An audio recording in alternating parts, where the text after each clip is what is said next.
Sa lahat na nagtatanong sa akin kung bakit binigyan ko ng focus yung pag-alaga ng heritage chickens, lahat yan sasagutin namin sa video na to mga kasimanwa. At ganun din doon sa mga nagbabalak na pasukin yung maliit na negosyo ng pag-alaga ng heritage chickens, baka makatulong sa inyo yung mga ibahagi ko sa inyo. Yan ang pag-uusapan natin ngayong araw mga kasimanwa.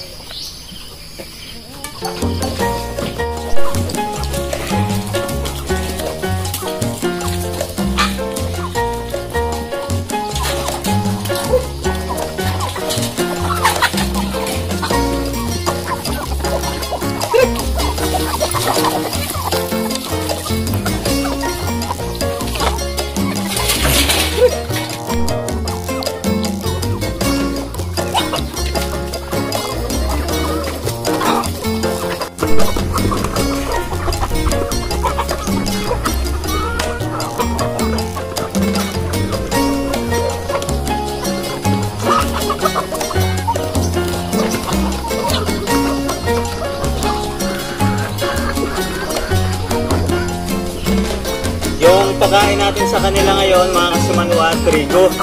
Gustong gusto din ito ng mga manok namin.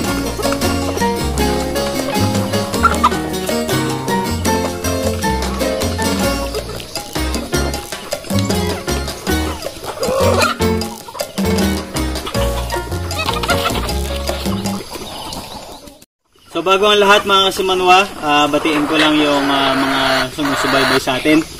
Shout out kay Jan Bersabe, kay Caleb Kane de la Cruz, ganon din kay Rod Miranda, kay Richard Masangya, sa kasimanwa natin Romar Dandan, laging nakasubaybay sa channel natin, kay Habagat Manalanta, ganon din kay kasimanwa natin from Sarangani Province, Yan Wahab. Thank you kasimanwa sa laging panonood. Kay Genesis Abaga, galing naman siya ng Davao City. Kay Ronald Pulong from Nueva Ecija, shout out sa iyo kasimanwa. Kay Kent Werlo Abinsay, siya naman ay taga Makilala, North Cotabato. Sa Amazing Twins, kay kasimanwa ni Nita Lumapas from Minnesota, USA.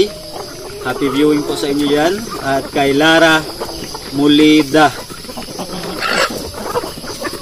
Ganun din kay Cookie Shane, kay Jill Cambe, Rafael Baricar, Stephanie Don Corsame, kay Bernie Oronos. Medyo madami-dami ito mga kasimanwa kasi matagal tayo hindi nakapag-vlog. Shoutout din kay Elo Labang, Aldos Modelo, Mana Habits, EJ Farm. At syempre shoutout din sa Katuday family at kay kasimanwa Jerix Katuday ng Naik, Cavite. Kay Tomasito Quinta, taga Pulumulok, South Cotabato. Ronel Ampatin, ka-OFW farmer.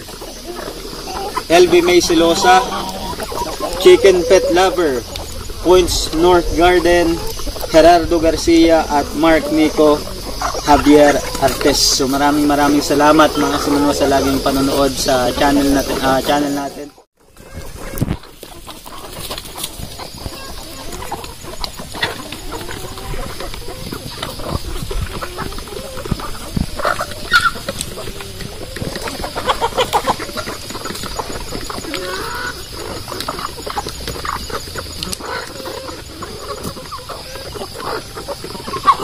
So mga kasimanwa, doon sa mga nagtatanong kung ano ba yung disadvantages ng native chicken o kung native chicken yung alagaan.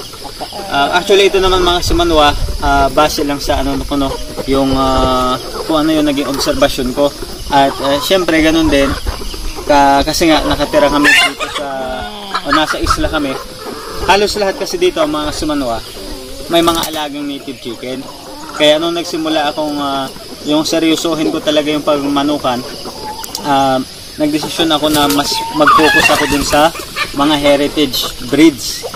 Kasi mga kasimanwa, kung ikumpara natin yung presyo ng 1 kilo ng native chicken dito, may panahon na 120 lang yung presyo. Minsan umaabot ng 150 ang kilo nun ha.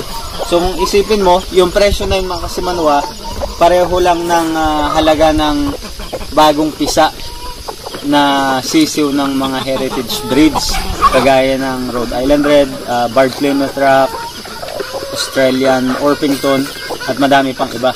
So sa isip ko, parang lugi kapag sa native chicken. Kasi bukod sa madaming kompetensya, hindi din ganun ka lakas yung demand dito. Kasi hindi ka bibili, kung taga dito ka, hindi ka bibili kasi most likely may alaga ka. Tapos kung ibabiyahe mo naman, mas mapagastos kasi yung bago pa makarating halimbawa ng Batangas o yung sa Mindoro o kaya sa mainland Romblon, mamasahe ka pa sa transportation sa bangka, no? So hindi practical kasi baka malugi lang. Yun yung unang rason mga kasimanwa kung bakit mas pinagtuunan ko ng pansin yung mga heritage na manok. Nung dinala ko mga kasimanwa yung Rhode Island, unang batch, no, ilang heads pa lang yon ng Rhode Island Red. Yun talaga ang purpose nun ay, kumbaga sa atin, ipa-immersion ko lang sila kung kaya nilang mabuhay sa isla. Kasi kapag nasa isla ka mga kasimanwa, yung humidity napakataas. Kaya naisip ko kaagad nun, subukan ko muna kung kaya nila mag-survive. So nung 2017, nung unang mga heads na dinala ko dito, yun lang talaga yung purpose. And then sunod na taon, doon na ako nag-invest. So bumili na ako ng incubator, bumili na ako ng mga net, at kumbaga inayos ko na talaga yung setup. At so doon na nagsimula mga kasimanwa, nagtuloy-tuloy na. Tapos kung mapapansin nyo, so ang paniwala kasi ng marami, kaya ayaw nila na heritage chicken kasi magastos daw dahil kailangan mo mag-set up ng housing. So kung mapapansin nyo mga kasimanwa, dito sa manukan namin, ang meron lang kami ay yung kuyungan. So yan, kumahapon lang sila dyan paggabi, tapos pagkalas na namin silang bigyan ng pagkain, lumalabas na sila. Tapos nangangalakal na sila dyan sa paligid. Okay? So kumbaga pinalaki namin sila o pinapalaki namin kahit mga imported na breed sila, inaalagaan namin sila na parang native chicken lang sila. So kung pansin nyo, malakas talaga yung kanila resistensya kasi nga hindi sila nakakulong, hindi confinement yung kanilang setup. So nung pagdating namin dito, nung lumipat kami dito, kasi dati nandun sa kabilang barangay yung manukan, so nilipat namin sila dito at dumating kami dito na may mga ilang native na manok. Yun ay mga alaga na aking lola Edital din. So in-upgrade ko lahat yun kasi mas gusto ko na mag-focus dito sa mga mataas ang lahi. So halos ngayon wala na kaming natitirang native chicken mga kasimanwa. Ang mga alaga lang namin yung mga Rhode Island, Barred Rock, mga crossbreeds ng heritage chicken at yung mga silky. So yun na lang yung mga ano namin. Kasi napansin namin mga kasimanwa na yung native chicken halos maraming gustong bumili ng taga ibang lugar pero hindi sila willing na gumastos pa para sa transportation o kaya sa pagbiyahe namin. Hindi kagaya nitong sa mga imported breed, nakakarating namin nung hindi pa nag-lockdown, Aklan, Mindoro, Lucena, pag-deliver. At yung delivery, So sinasagot ng buyer yung cost ng transportation. So worth it talaga yung pag-alaga ng mga heritage na manok.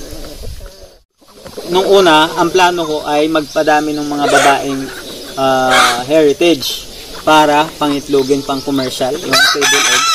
Pero hindi na yun natuloy kasi nga ang daming gustong bumili ng mga bagong pisa pa lang, kinukontrata na bibilhin nila, ganun.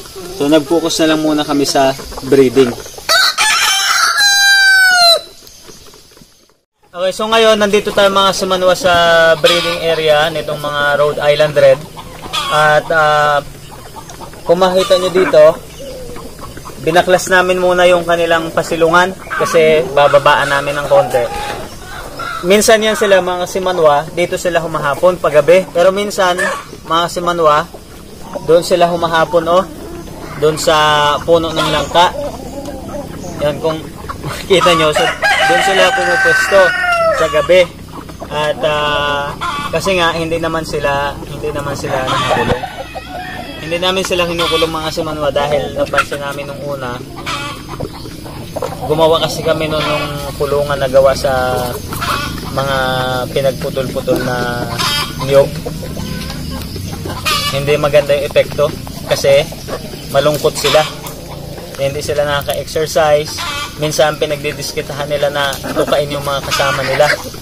So simula noon, hindi na kami gumawa ng kulungan kahit sa aming mga breeder. So ginawa lang namin, nag-set up kami ng net sa palibot at hinayaan lang namin sila na